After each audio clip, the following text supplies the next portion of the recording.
Saanvi classes all exam में आपका स्वागत है।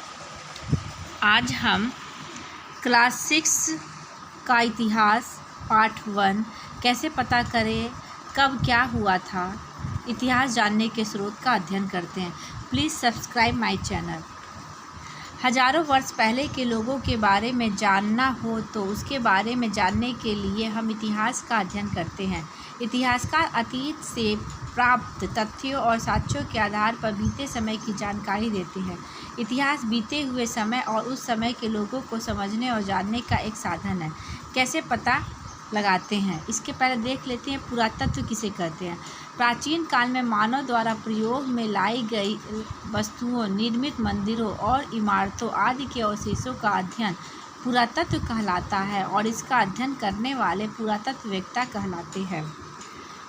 अतीत में एक ऐसा युग भी था जब लोग लिखना नहीं जानते थे। उन लोगों के जीवन के विषय में हमें जानकारी उनके द्वारा छोड़ी गई वस्तुओं जैसे मिट्टी के बर्तन, खिलौनों, हथियारों और औजारों द्वारा मिलती है।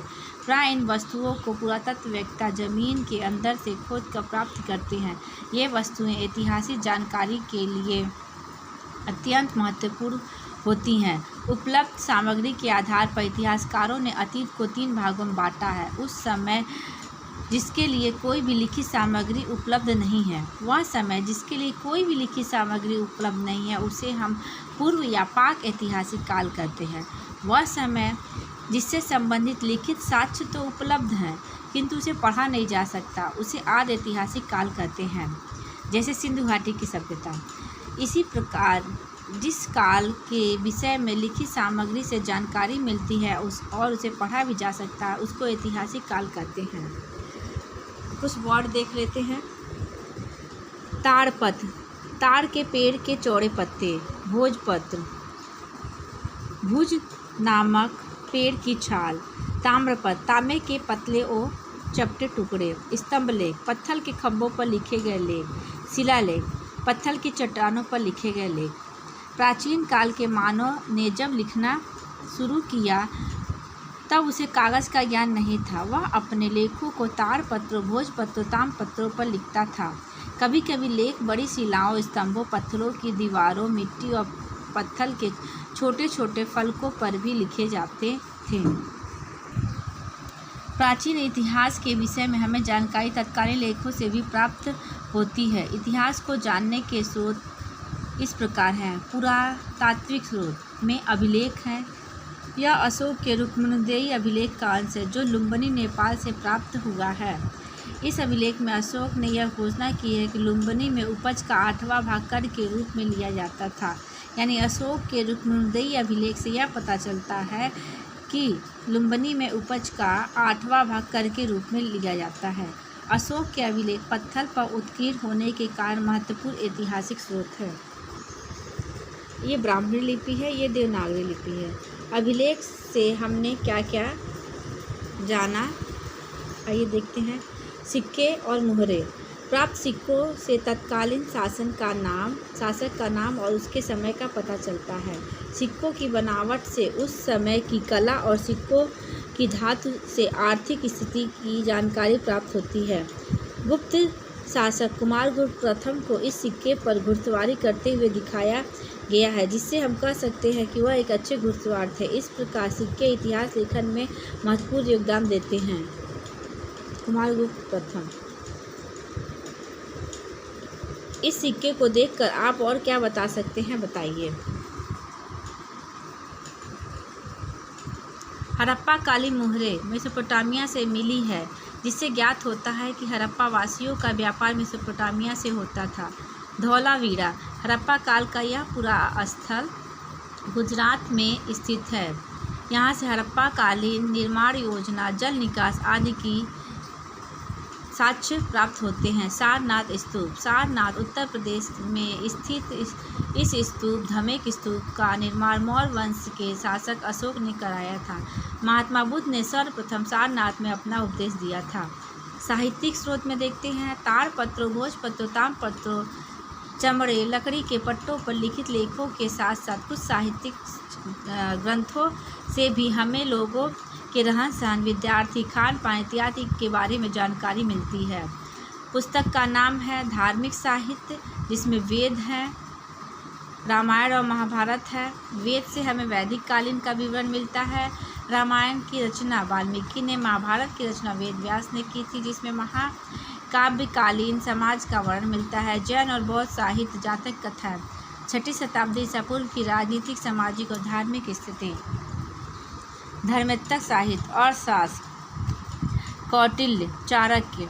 मौर्यकालीन समाज की राजनीतिक, सामाजिक, आर्थिक और धार्मिक स्थिति का पता चलता है।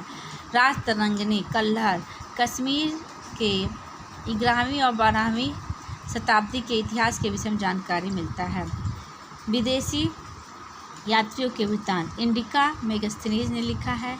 चंद्रगुप्त मौर्यकालीन समाज की झलक मिलती है। यात्रा विवरण फाहियान चीनी यात्री लिखे हैं, गुप्त काल से संबंधित है। यात्रा विवरण से ह्वेनसांग हर्षवर्धन के समय का विवरण मिलता है। इस प्रकार पुरातात्विक और साहित्यिक दोनों स्रोतों से हमें इतिहास की जानकारी प्राप्त होती है। विदेशी यात्रियों के विवरण से भी हमें तत्कालीन इतिहास की जानकारी मिलती है।